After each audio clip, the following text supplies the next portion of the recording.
Hello, you lovely, lovely people. It's Saturday and I'm back again, tiling again, finishing the bedrooms, to be honest with you. Anyway,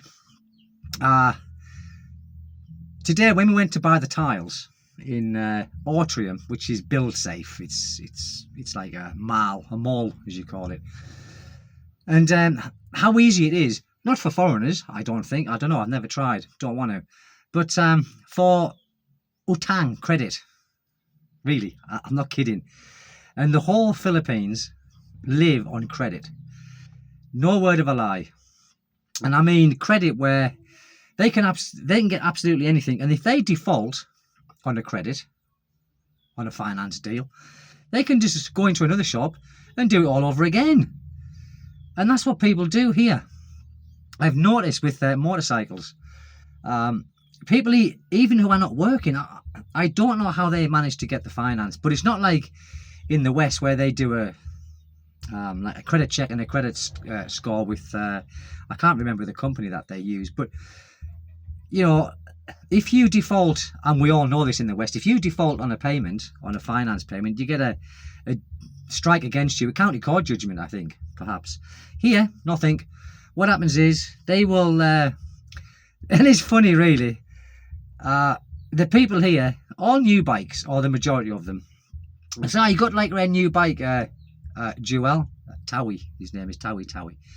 Yeah, he says, I don't know for how long. He says, what I do is I just lease them. I said, you know, there's a place where you can lease them. He said, no. I said, what I do is I go and get like a new bike, pay for a couple of months, and then just give it back. Give it back. Well, he says, I don't give it back. He says, I wait for them to come and take it. So I said, it's crazy, honestly. I'm thinking, dear me, you just don't care. And then he goes to another shop and does it again. He'll go to another bike shop and get another bike. And that's how they live here. Washing machines. And there's a person down the road who my wife goes to. And there's always people driving past here. And they trying to sell like foam. You know, foam and chairs. And it's all tat. Honestly, people, it's all tat. And they say, credit, finance, you know. I said, no, you know, I don't want any of that, like. And the person down here, she bought a load of foam and tables and chairs, and she didn't pay it. And they come to take it back, and she says, if you come and take this back, she says, I'll rip it to pieces. Honest to God. They just don't care at all, really. And the whole of the Philippines, well, from my understanding, especially where I live in Dipolog and everything like that, everyone is on finance. Everything, when you know, they get a washing machine, aircon, TV, sound boxes, anything, it's all on finance. Their sala sets, you know, they 3 pieces we call it. Everything is finance, and it just beggars belief because most of them are not well, maybe they are working, but for very little salary. And they just don't care. And I think, you know, when they do come and take them back, maybe they lose face a little bit, but I don't think so. Not here anyway. They just like laugh about it and go and get another one from another shop. You've got to give them it, haven't you? You've got to give them it. 10 out of 10. 10 out of 10. And the reason I'm saying it about today was because we went to Autrium, and they've got this credit system, and people, and there's many desks, and everyone's getting credit. All these Filipinos getting credit. And I asked the guy, just out of interest, I said, you know, what do you have to do here to get credit? He says, one form of ID and like a little interview. I says, yeah, is that it? He says, well, yeah. He says, you know, they just ask if you're working or not. I says, you know, do they check? No. I says, so you can say you're working. He said, yeah. I said, you know, do they check your bank account? No. He said, just one form of ID, a little tiny interview, and that's it. Crazy, isn't it? England is not like that. You know, they do like beep, beep, beep, beep, beep, beep, on the computer. Nah, get out of here. The computer says no because you've defaulted, you know. But here, so easy to do. So easy to do.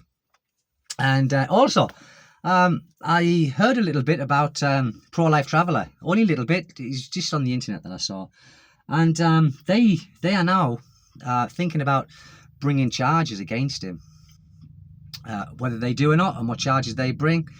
it remains to be seen. And I think, oh, this is to do with Vitali, because, you know, he's making a twat, isn't he, of the Philippines. You know, he's making big money now on his channel and his TikTok, on his YouTube, and God knows, you know, whatever other channels he's got. And I think he did have the phone in there. You know, it looks like he did, because how was the pictures taken?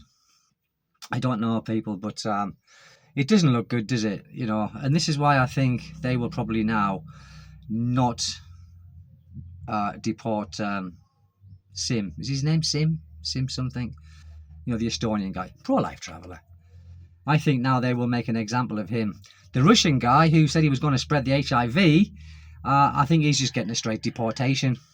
But and they are, like I said, they were talking about the HIV thing, screening us. And some of you guys, it was funny what you said. There was a couple of comments, and one of the comments was, you should be screened when you come out the Philippines. I thought that was funny. You should be screened before you get back to your home country after being to the Philippines. If you're into that kind of thing, you know, because some of these bar girls, you know, apparently they are meant to get screened, or they get screened every week, someone said, but I don't know if it's true or false. I don't know. I've never been there. I've never been, you know, to Angeles City. I've never been to Red Street, Walking Street. Never been there. I've got no intentions of being there. The only place I've been to, like the red light districts, was Soho in England, and that was, I only used to go there for Chinatown because I love the food in Chinatown. And obviously, whoever's been to Amsterdam, you've got to walk down the red light district, haven't you? This little tiny, and it is a tiny, really narrow street. Never went in, but you've got to have a look around when you're there, haven't you? And if I was in Angeles City, I would take a walk down there, but I've never been there. No intentions of going there. But yeah, my wife is doing the wash. Do you know, I said to my wife about a washing machine, I said, would you like a washing machine, darling? She said, no. And I said, well, why not? And she said, because I prefer to do everything by hand. And I said, well, what about doing the blankets and that by hand? And she said, no, I'd rather take them to the laundrette. So I said, well, the money that we pay at the laundrette every week, and I worked it out, it's about, oh God, about 250 pesos a week it charges, because she just takes the bedding down there. And for the price of a washing machine, because I wouldn't get one of those things I do at the bottom, I'll get like a front loader one, and they're quite expensive here. And I'm thinking, you know, maybe she's right, I don't know, but I think she enjoys doing it. It's all she's ever known. But our neighbours have got a washing machine, and they never use theirs. These ones here, they've got a washing machine. They never use them. They always hand washing. But I'm sure, I mean, for jeans, who wears jeans in here? Sometimes I wear jeans, but not very often. It's too hot, isn't it? I look a right twat. Walk around in a pair of jeans, a pair of shoes, a shirt and that. But I think for heavy things, a washing machine would be handy. But I don't know. She's the boss with things like that. You know, since I've been with Mira, like, I've never done my own washing. But you know, before I got with Mira, I did do my own washing at the laundrette. I used to take it there and get it done, pick it up. Normally the following day, sometimes the following day. But yeah, I don't know, she just ain't. And when she's doing this washing, it's like the whole world stops. I can call her, my son can call her, she doesn't hear, because she's just so concentrated on No, I'm not kidding. Can you see her? Maybe you can, maybe you can't. There she is, look.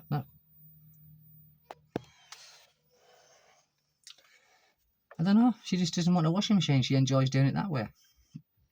I don't mind. If she doesn't mind, I don't mind. It's her choice. So yeah, people, it's just that, you know, and the credit here. And many of these bikes get repossessed. And I've noticed, if you walk past a bike shop here and you see these bikes that have been repossessed, they don't drop the price very much. It's, you know, it's still quite a high price. And what they do here, when they have a bike and they know they can't pay for it, they don't take care of it. They just rag the life out of it, you know. And then the repossession people come, take it back and stick it on for a few thousand pesos or less than markup price. But they still sell them.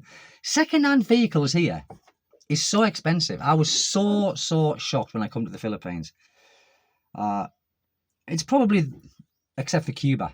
Cuba's very expensive, and they've got all the old cars in Cuba because of the embargo what they had. But anyway, here when it's like, this old bus I bought, in England this would probably be scrap, but here it's got a value and a high value, and it's just shocking.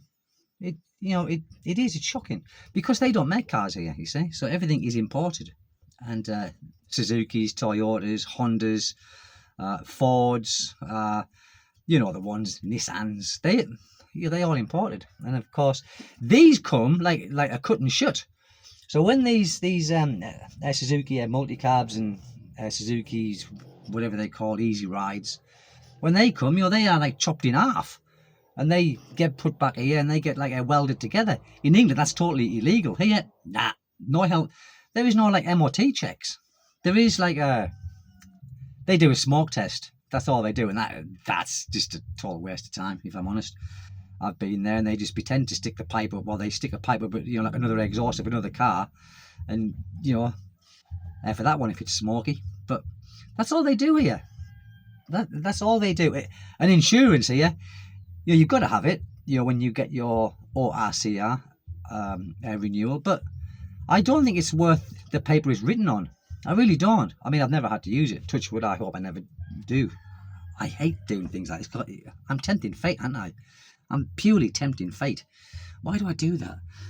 But as I said, I've never had to use it. Shouldn't have said it. But I don't think it's worth the paper it's written on. And it doesn't cost a lot either. It's pennies. But here, if you're a foreigner and you had an accident, it doesn't matter if it was their fault, you will still get the blame for it, because they see you as, if you wasn't in the country, that accident wouldn't have happened. You see? So when I drive very gingerly. I do. I'm very slow. I'm very careful. And you got to have eyes up your arse. I'm not kidding, because these cars and bikes will just come out and cut you up and just come from nowhere. They like kind of mosquitoes. They disappear and they reappear. And you think, where the hell did that come from? So I'm very ginger when I drive.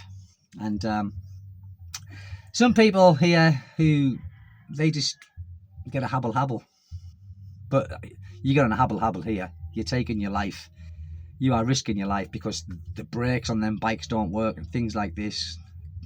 They don't really service them. They clean the vehicles here, but don't really service them. The brakes, doesn't matter. Lights, certainly doesn't matter. Exhaust, that doesn't matter. We don't use exhaust here anyway. It's just like that. But it's how it is in the Philippines. You'd probably be safer on a Carabao, I think, because if the car hit a Carabao, it'd probably do more damage to the car than the Carabao. The Carabao would probably just look and go, But I do drive very gingerly here. I really do, because I don't want an accident. I've had 2 accidents on motorcycles here, and I would never ride a motorcycle again here. Never. It's never.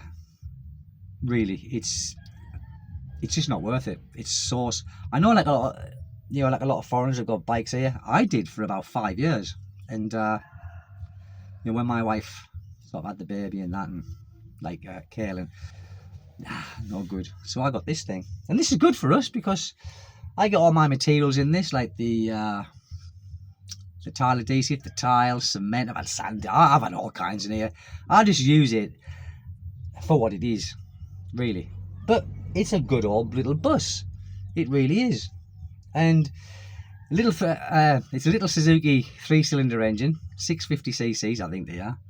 It doesn't use a lot of gasoline, and it goes like it doesn't go like a rocket, but it goes well. It goes well, and it's very frugal on gasoline. And what's the point in getting something that is not suited for your means? This is suited for my means. It's brilliant. Got the air fishing racks up there, air for the fishing rods. Can you see in the back there?